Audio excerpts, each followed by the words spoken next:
Good evening. Welcome to Islam and Liberty's second debate. Islam and Origins and Authenticity. We're going to discuss this topic based on the three articles the main contributor has written in Norwegian press. Islam and Liberty is a project launched by Kawakwi Foundation, headed by Iyad El-Baghdadi. Its main focus is to promote and to reach out with the history of human rights-based Islam. The debates part here are in cooperation with Minareten, so we are 50-50 responsible for these debates.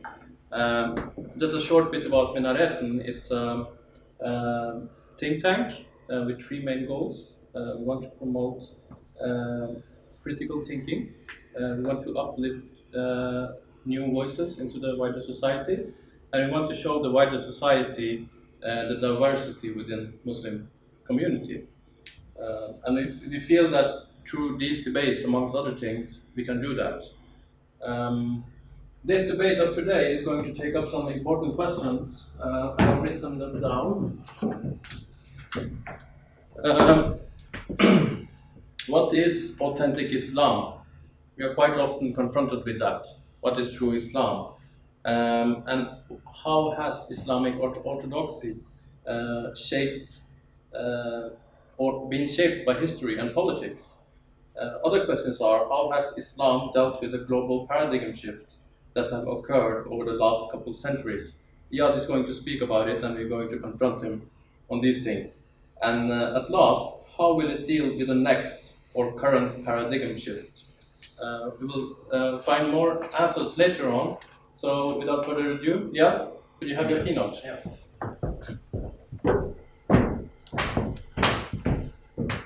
So thank you for coming on a Monday and on short notice. The topic today is Islam and Liberty. We had an earlier debate, and I'm just going to introduce you very quickly to the project. Maybe a good way to open this is to first of all acknowledge that we have a crisis of values in Islam. The word Islam or Islamic means very different things to different people. And this is something which we just have to acknowledge, and this is something that we all feel as Muslims. What I mean by that is that some people might be some of the kindest and most charitable, most spiritual, most compassionate people you know. And they will say that we are like this because we are Muslims and we get these values from Islam. While at the same time, some people might be some of the most violent, the most criminal, the most incompassionate people out there. And when you ask them why you're doing this, they also cite Islam. So it's very clear that we have a crisis of values. Over the last 2 or 3 years, let's say 3 years, from 2014, when ISIS declared their caliphate and declared, or tried to contend for orthodoxy, to say that we are original Islam, we are the real Islam, we are the caliphate. This kicked off a very important discussion about the question of, are they Islamic? How Islamic are ISIS? The debate really went all around. We heard all different positions, but unfortunately, it became a scuffle over tradition. What is more traditional rather than what is more authentic? The whole discussion was over a scuffle over which tradition is more correct than the other tradition, which orthodoxy is more orthodox than the other orthodoxy, in other words. And in that, we never really touched on the question of values. It was always about rules, it was always about traditions, and not about values. And this is something that, of course, annoyed me as a Muslim. I was going through my own personal upheaval at the time. If people who know my background, I am a refugee here in Norway. I was expelled from the United Arab Emirates, and I ended up as a refugee here in Oslo. So during this time, it was very clear to me that we really need to have this discussion over authenticity before we're able to speak about any kind of reform or any kind of improvement in our current understanding of Islam, or upgrade in our current understanding of Islam. So the question over here is, what is authenticity? How do we define authenticity when we talk about Islam? Now, I planned this project, Islam and Liberty, to be a series of 6 themes, each theme represented by 3 articles, which means basically a total of 18 articles. And we already completed the first. We already completed the first. We already completed the event for the first theme, which was Islam and the indigenization of liberty. We had that in May, and this is our second event. So we're actually kind of reviewing the 3 articles that we already had, which is actually articles number 4, 5, and 6. And I'm going to run through the arguments very quickly, and then we're going to have a discussion, myself and Usman. So the first article in this particular theme concerned it actually took on the subject of authenticity very much head on. The elephant of the room is something called Salafism. Salafism is the most, or at least claims to be the most literal, and hence they claim to be the most honest interpretation of Islam. And of course, we're here to challenge that. In my opinion, the Salafi interpretation of Islam rests on 3 important dogmas, which I actually think that there are 3 myths. The first myth is what I would call the myth of authenticity. The myth of authenticity is based upon this idea that Salafi Islam represents the authentic interpretation as understood by the Salaf being the predecessors, the companions of the Prophet. Now, the problem with this point of view is that the Salaf themselves did not really agree on everything. The Salaf themselves had 3 civil wars within the first 60 years of Islam. Or let's say, if you want to extend it, then it's even more civil wars. The Salaf themselves had very different interpretations. They had different political positions. There are also things that the Salaf never discussed. There are things that the Salaf themselves never debated because there are things that actually did not arise until much later. It's kind of like saying that what was the founding fathers of the United States position on climate change? It's something that never came up. In certain cases, it's also that the debate itself never went forward because the debate itself, well, some issues were debated, but only on the level of what was available, what was known at the time. It's kind of like saying what was the U.S. founding fathers' positions when it comes to gun control, when in fact at the time of the founding fathers it took like half a minute to reload a gun. So they never actually imagined the availability of machine guns, for example. So this is the first myth, and this is the one that we took on in the first article, which is what is authenticity, and we said there are so many different interpretations here. The Salaf themselves did not completely agree on everything, and then the question is, who's Salaf? The Sunnis have their own Salaf, the Ibadis have their own Salaf, the Shias have their own Salaf. So in the end, we're talking about a multitude of Salaf here. What makes my Salafism more correct than your Salafism? Which actually leads us to the second point, the second myth, I would say, which is the myth of orthodoxy. The myth of orthodoxy says, I acknowledge that those different people have different opinions, but only one of them was correct. Which is to say that we acknowledge that there is some kind of pluralism, but it's a pluralism which is kind of the pluralism of multiple wrong opinions and one correct opinion.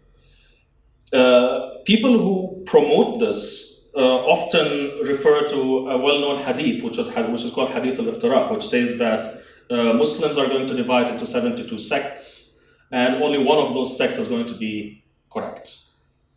The point is that this hadith is actually inauthentic, even if we restrict ourselves within the methodology of the classical traditional methodology of looking at hadith and looking at the chain of narrations. We actually find that there's actually a lot of problems with the narration itself. So we cannot actually take it as being reliable. There's also this problem. The fact that every time you're going to talk about correcting Islam, you end up with a new sect. The problem is that whenever we approach Islam from a traditionalist perspective, this is what happens. We have a multiplication of different kinds of sects. So again, the whole point of orthodoxy, historically speaking, we didn't really have a Muslim orthodoxy or an Islamic orthodoxy. Well, by orthodoxy, I mean correct belief. Correct belief meaning that there has to be an authority, or there has to be an actual political authority that enforces orthodoxy, that actually says that this is the correct interpretation, and those interpretations are not allowed. That, in fact, did not happen until much later in Islamic history. I would say during the Abbasid era.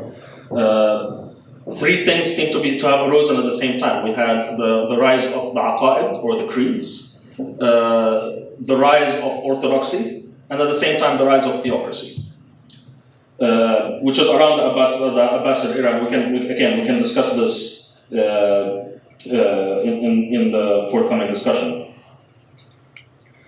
So this is the point about orthodoxy. You know, whose orthodoxy again? Whose orthodoxy are we talking about? You know, again, the Sunnis have their own orthodoxy. The Shias have their own orthodoxy. The Ibadis have their own orthodoxy, and so on. So this does not actually. This means that eventually any actual problems that we have, any disputes that we have, we will have to settle it extra textually at least, because the text itself can be interpreted in so many different ways. Finally, we come to the myth of literalism. Myth of literalism is this idea that the most honest interpretation of the text is the most literal. And I want to challenge the understanding of the word literal over here. What do we mean when we say literal? What do we mean? If you think about it a little bit, you actually find out that the literal interpretation really depends upon our human faculties when it comes to language. What I mean by that is the reason why there can be literal and illiteral, or not so literal readings, is because the human experience itself is bigger than words. And this is why when we as human beings want to express ourselves, we express ourselves through art, through metaphor, through different kinds of poetry, different kinds of figures of speech. The reason is the human experience is bigger than simply words. I created this little example to speak about what does literal mean. And this is something I posted about 2 years ago online, and just kicked off a really interesting discussion. We have like a very simple statement: Mary had a little lamb. And I presented over here several literal interpretations. So Mary had a little lamb. Does it mean that a woman named Mary owned a small lamb? Does it mean that a woman named Mary ate a little bit of lamb steak? Does it mean that she swindled a little lamb and took away its inheritance? Which interpretation is more literal over here? The more you go into this discussion, the more you find out that what we actually call literal is actually acontextual. It actually is removing that verse completely from its context, whether it's context historically or its context inside the text. And we simply call it literal, while actually it's acontextual. So these are the three myths over here: the myth of authenticity, the myth of orthodoxy, the myth of literalism. I do not believe that the most literal interpretation is the most honest, and I don't believe that the most acontextual reading is actually the most literal. So right there, when they say that we have the most literal interpretation, I don't think it's literal at all. In the second article, we discussed how history and politics shaped religious doctrine. This is something which is probably most Muslims don't know, because most Muslims do not really read their history. And I think it's very important for anyone who studies religion to know the history of how those religious ideas came to be. How did these religious ideas become dogma? And you end up with some surprising results sometimes. For example, I don't know how many Muslims are aware that during the Umayyad era, for a period of 7 years, Muslims in Syria, in the Levant, actually went to pilgrimage in Jerusalem. They did not go to the Kaaba. In fact, many Muslims are not aware that the current Dome of the Rock was built by the Umayyads in order to replace the Kaaba so that they can have their own pilgrimage, because the Kaaba at the time was controlled by Abdullah ibn Zubayr, who was a competitor of the Umayyads. This is from our own Sunni historical sources. You know, what I'm quoting right now, you don't have to take my word for it, you can actually go to the book and open it and just read it. Very, very, very straightforward.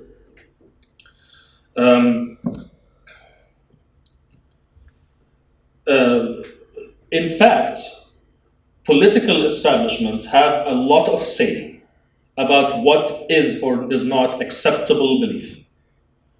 Which is why, over Islamic history, we have seen over and over again blatant political interventions into religious doctrine, deciding what doctrine is correct, what doctrine is supposed to be correct, and what doctrine is not allowed.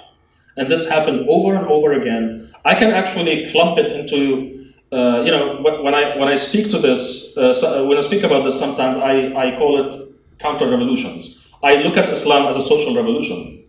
And I tell people that, we had this social revolution, and then we had 3 waves of counter-revolution against it. The first counter-revolution being the Umayyads, which were literally a counter-revolution, because the Umayyads actually were, they were headed by the exact people who opposed the Prophet and his family.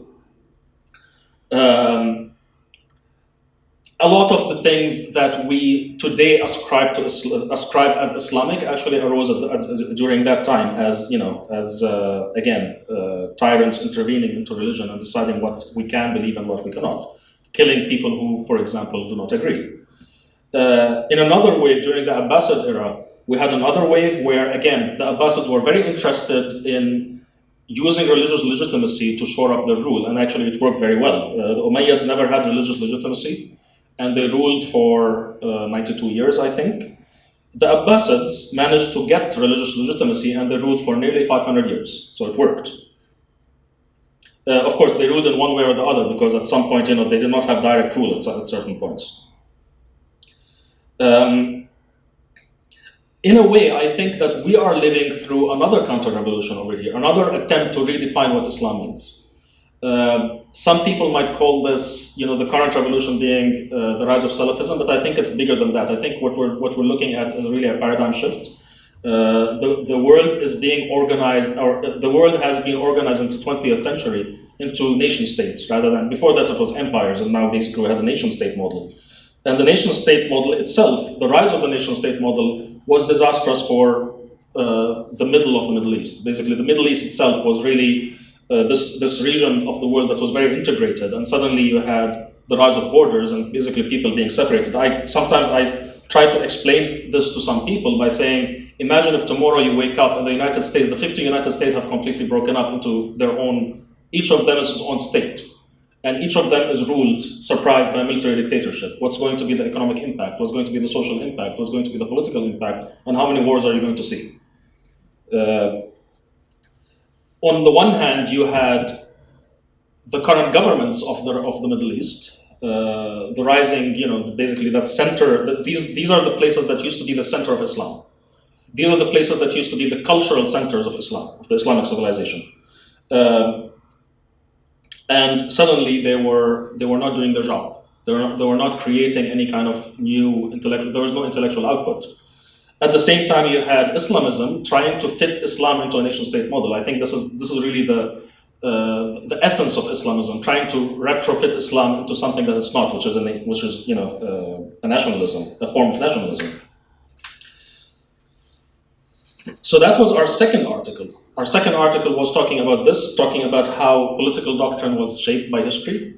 We specifically took the example of, in the article itself, we took the example of the doctrine of absolute unconditional obedience to the rulers. And we talked about how, if we're talking about it from a Salafi point of view, then, they say all the Salafs agreed that we have to give unconditional obedience to the ruler, but that doesn't explain how many rebellions actually happened in the first 60 years or the first 100 years. In fact, Ibn Hazm, who was an Andalusian philosopher who wrote in the 5th century Hijri, and of course Hijri, you have to calculate it, you have to kind of convert it to AD, which is adding 622 years. Ibn Hazm was a Zahiri. Zahiri basically his philosophy was to take the most obvious interpretation of events and the most obvious interpretation of not only events but also religious texts. And he said that it's very obvious if we actually take this at face value, it's obvious that actually it's the reverse. Most of the Salafs were involved in some rebellion or the other against what they perceived to be tyranny or what they perceived to be injustice. So we return to the final article, and the final article was again about this very contentious word, which is secularism. I've always disliked the word because I've always felt that secularism, the word itself, can be used in so many different contexts, and some people try to run away or avoid debating you by using the word in a way which